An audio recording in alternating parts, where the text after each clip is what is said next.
You're listening to The Luxury Item, the podcast on the business of luxury and the people and companies that are shaping the future of the luxury industry. Here's your host, Scott Kerr.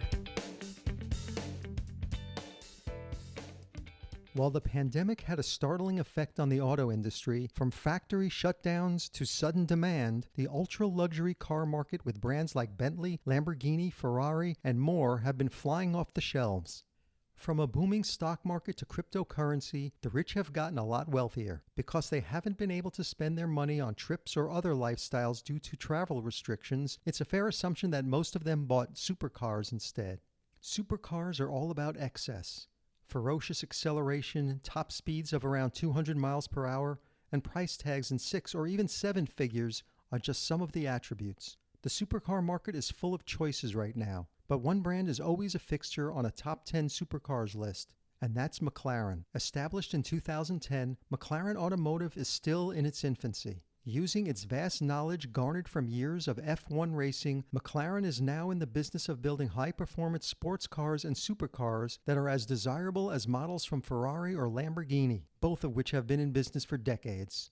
It hasn't been all smooth sailing for McLaren in recent years, but McLaren Automotive is turning the page and getting on with producing the finest, fastest, and most technologically advanced supercars. My guest today on The Luxury Item is Gareth Dunsmore, Chief Marketing Officer at British luxury supercar maker McLaren Automotive. Joining the company in March of this year, Gareth is part of McLaren's executive team and heads up global marketing, luxury brand strategy, brand and lifestyle events, and the Pure McLaren Experiences program. He also leads McLaren's focus on growing merchandising, licensing, and partnerships, and Automotive's customer racing motorsport program. Before joining McLaren, Gareth spent 18 years with Nissan developing his knowledge of sales, distribution, marketing, product planning, digital commerce, and connected cars. Welcome to The Luxury Item, Gareth. Thank you. Thank you for having me. You're about 8 months into the job now as Chief Marketing Officer at McLaren. So what have been some of your biggest priorities so far? Well, first of all, incredibly exciting time to join McLaren and yeah, a rapid progression through 8 months for sure. I think three core areas. First of all, really we've had such a strong year and strong couple of years with our racing team in F1, and from an automotive perspective, which I focus on, the first priority is about maximizing the value we're getting from that growth of success that our F1 team are driving, and they're the most loved team on the grid this year in F1, and really trying to translate that into love and appreciation for the automotive cars that we sell and the experiences we offer is one key focus. I'd say on top of that, we're right at the start of our journey to launch Artura, which is our first plug-in hybrid supercar, and to bring that to the marketplace and really help disrupt the marketplace and move towards a more purposeful supercar is a really key focus.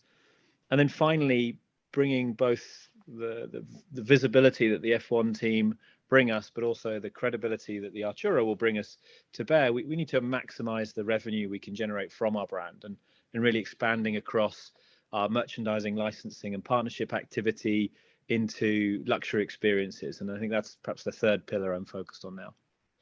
And I know there's an incredible amount of market research and studies that are being done by the supercar manufacturers, not just you. You want to know your customers well and to deliver what they want and to understand the motivation behind decisions of making that kind of purchase is crucial. So who is the McLaren customer and what is the brand's value proposition that specifically appeals to them? Are they the same customers as Ferrari, Lamborghini, Porsche?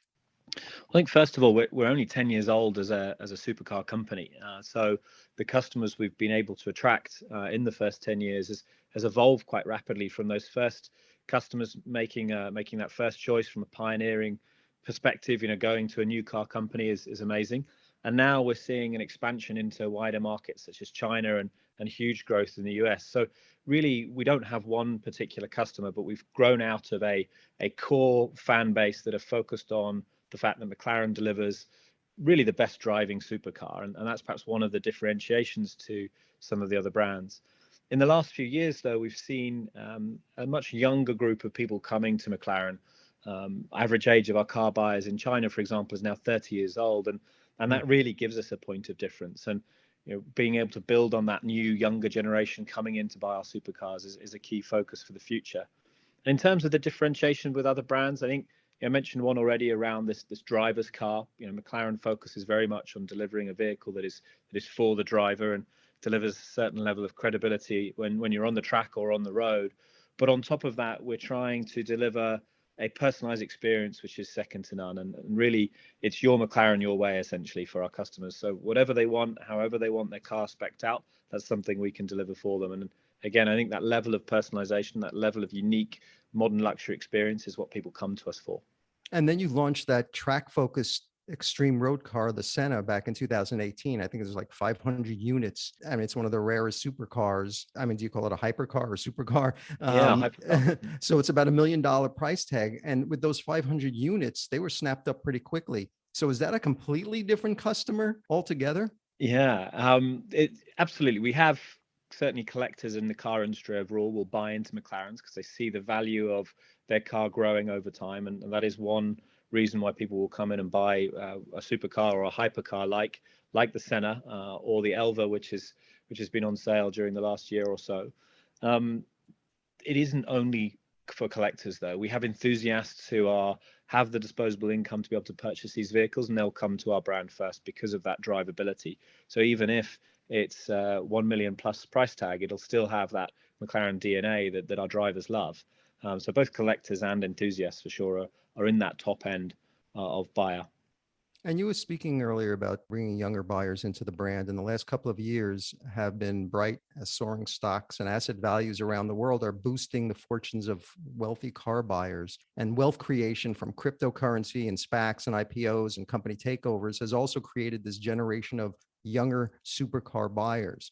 So how are you selling the McLaren luxury experience to these younger buyers? I think first of all, it's about getting our brand in front of these younger buyers and showing what our brand is really made of in terms of this ability to deliver a driver's car. And for sure, Netflix has helped give us a set of visibility that maybe we haven't had before in the likes of the US with the series they've been running, Drive to Survive on Right. Formula One. And very early on, our CEO of McLaren Racing, Zach Brown, jumped into the Netflix world and spent a lot of time with them showcasing our brand and explaining what we have to offer across our racing and our road car programs and businesses. But on top of that, we're synonymous with gaming. A lot of people have fallen in love with McLaren in the last 10 years through bringing cars like the Senna into games around the world, whether it's on platform games, online gaming, or mobile gaming. We've really been present and will continue to be present in those areas. And I think continuing to expand on that and build into that, our racing partners have launched their first NFT program more focused on fans. And as we move into next year, we'll be really building out that NFT collectible world for McLaren as well to create that enthusiasm in this younger generation and in a generation of people who are more technically savvy. And McLaren has this rare advantage of being both a luxury automaker and a Formula One team. So you have two separate channels for the automotive and racing divisions. Are there any occasions when the two overlap on a marketing program? We're in daily touch between the two business units, between the two businesses.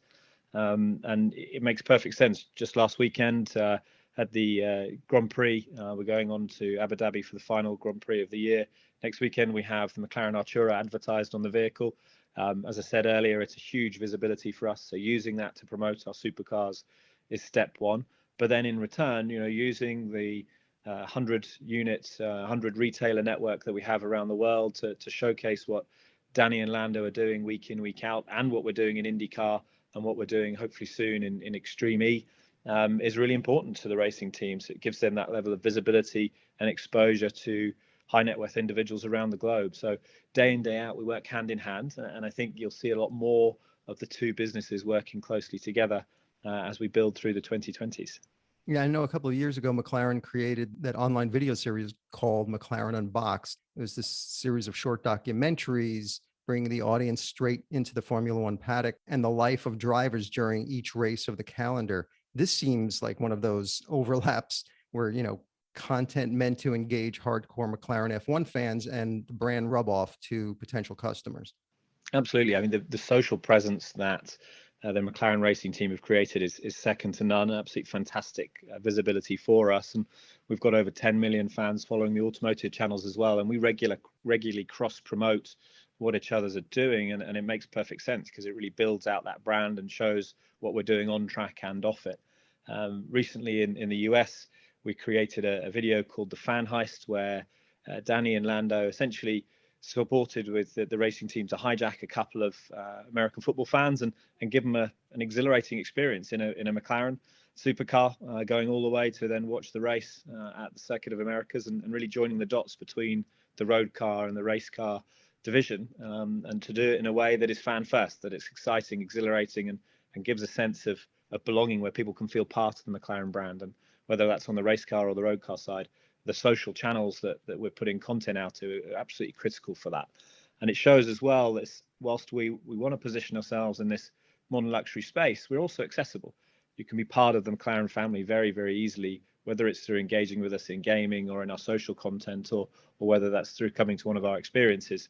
Each of those touch points is critical for that. And McLaren's F1 team seems to have a strong female following too. And you recently announced New Zealander Emma Gilmore as its first female driver in the team's history, ahead of its maiden Extreme E campaign. Targeting women has really traditionally been weak for supercars. Is this now a focus for McLaren? Well, already this year, we've had a lady called Katie Milner as part of our driver development program in our GT racing series, which we run from the road car side, where we take our road cars and convert them into GT race cars. So Katie's been racing in British GT and has been able to get on the podium several times. So really great success, and hopefully springboard for her career going forward. And then, with Emma next year, it's a great opportunity for us to showcase the need for more diversity in the automotive industry. We've been a long-time partner with STEM activities, where we're trying to bring more people into science and engineering topics through universities, and that's of course for guys and girls to really get engaged with. And on top, our focus as a company is to support charities like that, and we're working now with Plan International to give people opportunities that they otherwise wouldn't have, whether they're male, female, based on their background. Everyone should have that chance to do what they want to do with their career and get involved in the automotive or the racing world. In terms of targeting females, I think it's more about giving opportunities and access to our supercars from a road car perspective. We already have a 30% female base in countries like China. It's growing to certain levels like that in the US as well, and it's about showcasing our products to a wider audience, females included, and creating experiences where people have the opportunity to engage with us. Just this summer, we created a women's drive from Barcelona to Monaco with our customers, giving them a chance to come and drive with some of our driving development team, and to really enjoy a week-long experience with us, but in a very comforting and sort of focused environment, celebrating our women customers. And the more we do that, hopefully the more we'll showcase that our brand is for everyone who wants to experience this sense of exhilaration in a modern luxury way. And there seems to be a whole bunch of new car companies popping up, a lot of them with these insanely ultra exotic high performance vehicles. What is it about these times that we're living in that's breeding so many supercar and hypercar companies? It's an incredible acceleration of opportunities on the marketplace. And I think you said it earlier, there's been such a big growth in wealth over the last 10 years that it is giving people the disposable income to invest in things that they love. And driving these supercars, driving these unique experiences, is something that is being more and more accessible for people. I guess from a McLaren perspective, though, we have a unique position where we have nearly 60 years of racing heritage, combined with a very clear sense of direction in our automotive division of delivering a driver-focused vehicle that is going to continue to be pioneering. And I think with the Artura coming now, it'll move us on that second step and continue to help us sort of fight back the competition, so to speak, but also show that you're buying into more than just the future. You're buying into that heritage and that past as well when you partner with us. And McLaren is a low volume luxury sports brand. How many cars do you make a year roughly? Obviously, strange times at the moment with the pandemic. So we're making around 2,500 vehicles a year. We grew to about 4,500 before the pandemic started, which is about the maximum we would ever want to sell, but just limiting that for now, knowing that many of our retailers have had to close and open and close and open like every business around the world at the moment. So it's really important for us to have the right level of demand and to always have more demand than supply, and to create this exclusivity for our vehicles, so that when you buy into McLaren, it appreciates in price and you get something that is really valuable for you in the long term. And as we come back with the Artura, of course, we'll grow again in our volume. And yeah, that sweet spot of around 4 to 4,500 a year is perfect for us. Are you hoping to get that in 2022 or the next couple of years? Yeah, I think, more away from the calendar years. I think as Artura launches middle of next year, once that vehicle is fully on sale, then that'll be where we're selling around the 4,500 vehicles a year. Is North America still the biggest single market for McLaren? It is. It's really sprung back strongly as well. It's at about 50% of our volume this year, knowing the speed of recovery the US has shown post-COVID pandemic. That sort of sweet spot around 10% market share for us is perfect, so we can be exclusive, but also provide access to people that would want the vehicle. And what's after North America? Absolutely. The UK and Germany are two core markets for us, both big in terms of overall volume opportunity, but also big in terms of our history in the UK and big in terms of the passion for supercars in Germany. So they're really, away from the pandemic times, two key markets for us. But I'd say right now, China is a big focus for us. We have on sale there the GT. Just one vehicle, but even with that one vehicle, we're selling around 400 vehicles a year. So pretty big growth opportunity for us. And again, as Artura launches later next year, we'll launch that vehicle in China, and we see that as a perfect vehicle with its hybrid capabilities to really grow that market out. China's been luxury's current growth engine. It accounts for more than a third of the global luxury goods market. And in several years, it'll probably surpass the United States as the world's largest. So tell me more about McLaren's relationship in China and the audiences there, and how if it's different than in other markets. Yeah, first of all, China's really interesting over the last couple of years with the movement of wealth back into the country. As people have stopped going abroad and they're spending their income in China, that presents a unique opportunity for us and other luxury goods manufacturers to sell in China. And of course, with a car, selling in the country that you want to drive it is perfect. That's exactly what you want to be able to do. So, that puts it in the focus of many manufacturers to really sell over there. We import vehicles into China and sell them through our retailers, like every other like every other country in the world from a McLaren perspective. So it's not unique in that perspective. But we do see people wanting to buy McLarens as a luxury good and as an experience, rather than as a track focused car like the Senna, or as a vehicle to really get the best out of from a driving perspective.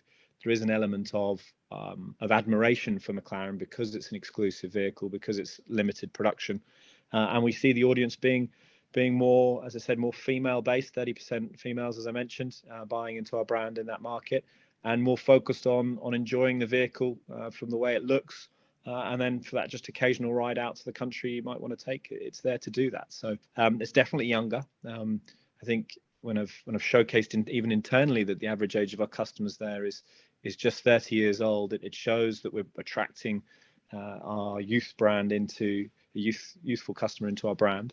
And we're doing that and sustaining that through gaming activities, through shopping center exposure, being in the right luxury markets and luxury environments in China, being able to portray our cars there, whether it's at a boutique dinner, whether it's, as I said, in a luxury retail environment. That's sort of the way we're trying to do business there, and it's bearing fruit. You were saying that 30% of the buyers there of McLaren are women. Are most of these women entrepreneurs? We have a huge entrepreneurial base around the world, not just in China. Right.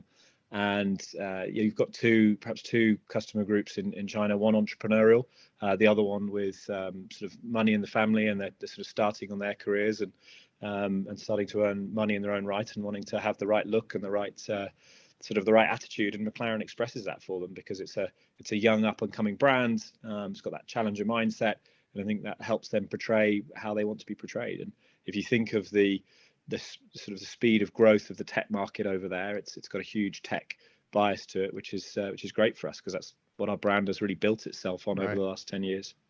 And McLaren has an in-house bespoke division, McLaren Special Operations, that takes individual standard McLaren cars and customizes them to the owner's tastes.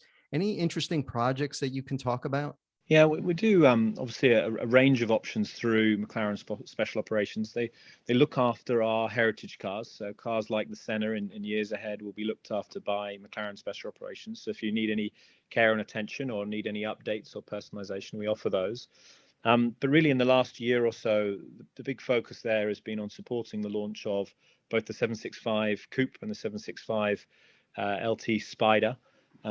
These vehicles are limited in number, 765 each. And with the pandemic, we've adapted the way we've been selling. We've been holding one-to-one spec sessions with each of our customers over the last couple of years, and really tailoring the design of those vehicles to be unique and bespoke. On top of that, they do a lot more business with our Ultimate Series customers. So we have the Elva on sale at the moment, which is a speedster. It's open top, no convertible there, just full open top driving machine essentially. There'll be 149 of them only made, and each one is going to be 100% unique, to be honest. And that's the beauty of being able to own one of these vehicles. They're at about £1.4 million for each vehicle. On top of that, you then personalize them to your own taste, and really it creates something amazing. And the one-offs that we've made, we're always doing individual things, and one customer wanted us to create a Hermes edition, which obviously we worked together with the customer and Hermes to create. And it's an amazing story to tell, and an amazing sort of way to bring to life someone's dream. Could you talk a little bit about the Pure McLaren track driving program, and how else besides that does McLaren build and maintain a strong connection with its customers and create opportunities for your dealers?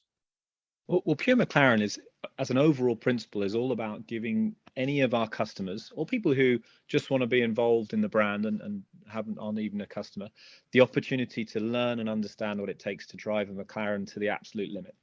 We build these cars to go beyond the limits and really to push the boundaries of what's possible. But of course, it's important that we take our drivers along for that journey. So the Pure McLaren series allows people to do that. So we have a pretty big set of expert drivers that will attend these events and really give you bespoke one-to-one driver training, either in your own vehicle or in a vehicle that you can lease off us. And we can take you all the way from that first ride out in your vehicle through to being able to qualify to be a race car driver, and actually then race in our Pure McLaren race series, which is using GT4 and GT4 trophy cars. So based on the 570, McLaren 570.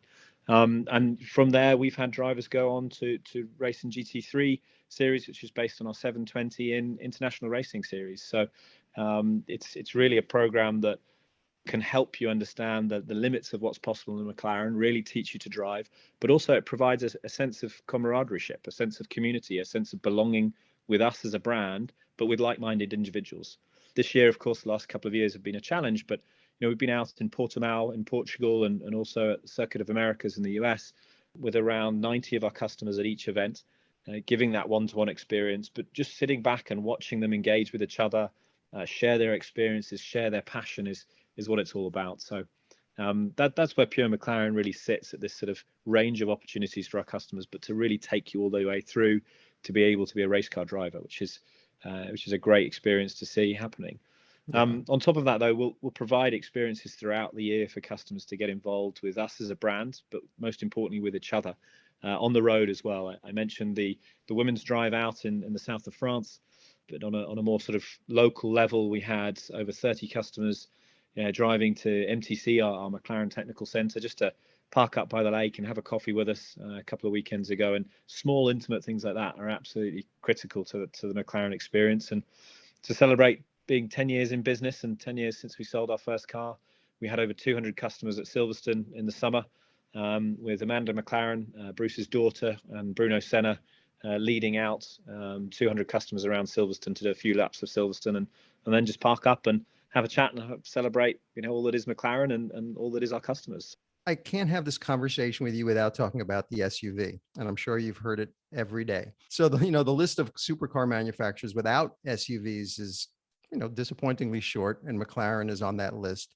And your former CEO once said that McLaren would never build an SUV. You teased a few silhouette images of what looked like a high-riding SUV past October, which made some think that you finally kind of caved in. Instead, it was this all-electric buggy built for off-road racing. It looks amazing. Can you share, is this a prelude to a road-going SUV in the future? Definitely a prelude to extreme E, I'm afraid, Scott. It's first of all, that's a great experience to be involved in. I'm looking forward to the drivers getting out on I'd say on track, but they're not really tracks, but getting out and really showcasing the need to be more purposeful in everything we do. I think, our focus from an automotive perspective is on purpose, and everything for a purpose in sense of our design language. So using a James Bond quote, never say never again, I guess. For me, it's about delivering something that's authentic and for a purpose. And right now, our focus is on launching a plug-in hybrid supercar that is the maximum you can achieve with a supercar using, the best electrification technology, coupled with our supercar know-how to really push it beyond what we've done before at a supercar price point. So excited to launch that. I think that's going to take 100% of my time in the coming months. But yeah, we'll have to see what the future holds. But also just maybe steer your listeners and steer the discussion a bit to trends over time will always shift and move. Yes, big fad at the moment, big focus at the moment is SUVs. If you look at the US car market, there's always been a flip of design where, younger kids don't want to buy the design that their parents have, and that's a natural shift and evolution over time. So who knows what the future holds of the car industry, but I hope with McLaren we'll be driving it.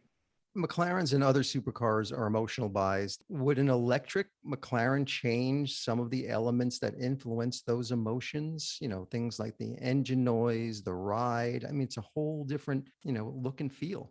I think having driven the McLaren Artura on the test track and just being able to listen to the downshift, as you move down the gears, yes, you get everything that's sort of authentic about the McLaren supercar experience with the sound coming back into the cabin, from the popping of the exhaust. But on the other side, you've got this beautiful downshifting of the electric motor as it's sort of regenerating and adding volume and noise back into the cabin. And it adds another level of drama to the experience. And I really love that about this first step we're taking. I think the key for me would be if we did move on to build an alternative powertrained supercar, electrification, hybridization to start with is the journey we're going on. But why not hydrogen? Why not synthetic fuels as well? We'll have to see where the future goes. And certainly from a legislation perspective, we'll be right on point to match that. But again, there are other things we can do. We will always have to make sure we deliver an authentic experience and something that provokes the senses. And there's a huge amount that you can do with electrification in general to add this drama, to add this experience. I've driven an open top electric vehicle race car several years ago now on a karting track, and being able to hear and smell the sounds around you, to smell the tires going around the track. It's a different experience for sure, but it's an authentic experience. And let's see what the future holds. But whatever we produce, that authenticity is going to be critical to it. The 2015 McLaren P1 represented a pivotal moment in the history of high-performance supercars, launching with a hybrid powertrain just as the current age of electrification started to kick off. So could you tell us about McLaren's hybrid future? Sure. So that I'd call it a hypercar, I guess, the P1, very limited in number. Being able to use the know-how from that to bring this to Artura next year into a series car, which will be limited only by the overall volume that we'll produce as a manufacturer. It's really therefore the expansion of our hybrid technology into the mass market supercar market, at least.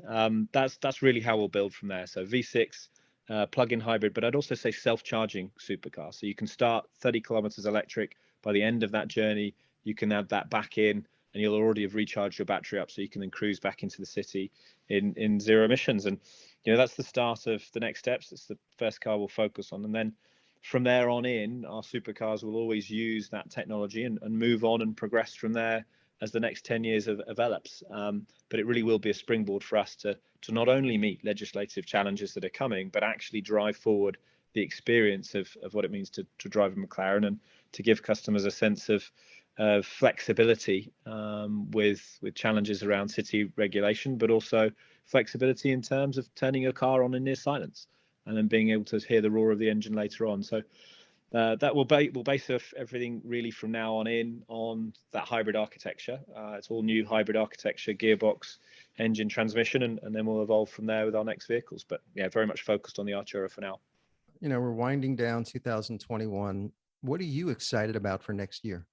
I think two things, if I can cheat and not just say one, but One, absolutely the launch of Artura. I've been involved in electrification in the car industry for near on 8 years of my 20-year career, and it's amazing to see how much it's evolved, and I can't wait to see the response of our customers and get their feedback for what this vehicle will bring.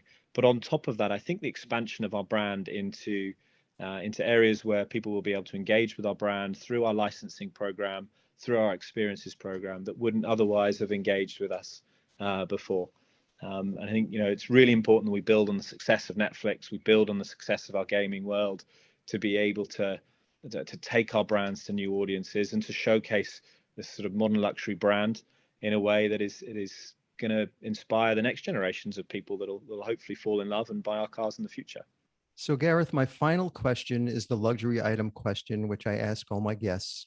If you were stranded on a deserted island and you could only have one luxury item with you, what would that luxury item be? It can't be any form of air transportation. It can't be any McLaren vehicles or anything that requires mobile service. What would that one luxury item be that you would want to have with you on this deserted island? From a luxury item perspective, the one thing that I would take with me is it's probably a drinks maker, a chance to be able to engage with people and have a chat with them. A premium drinks maker, whether it's a coffee or whether it's something a little bit more fun, like a zero alcohol cocktail, or maybe something a little bit more spicy. So you're the only one on the island, Gareth. Well, you got to talk to someone, right? So you might as well do it with a drink in your hand. Gareth Dunsmore, Chief Marketing Officer at McLaren Automotive. Thank you so much for joining me on the luxury item. Thank you, Scott. Thanks for the time.